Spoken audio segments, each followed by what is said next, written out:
are now in the presence of a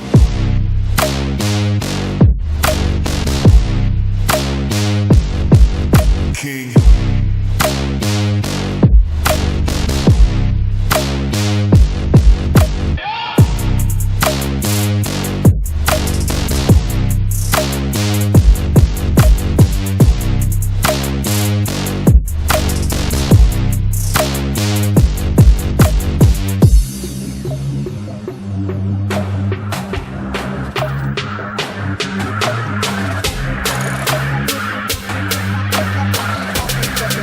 You are now in the presence of a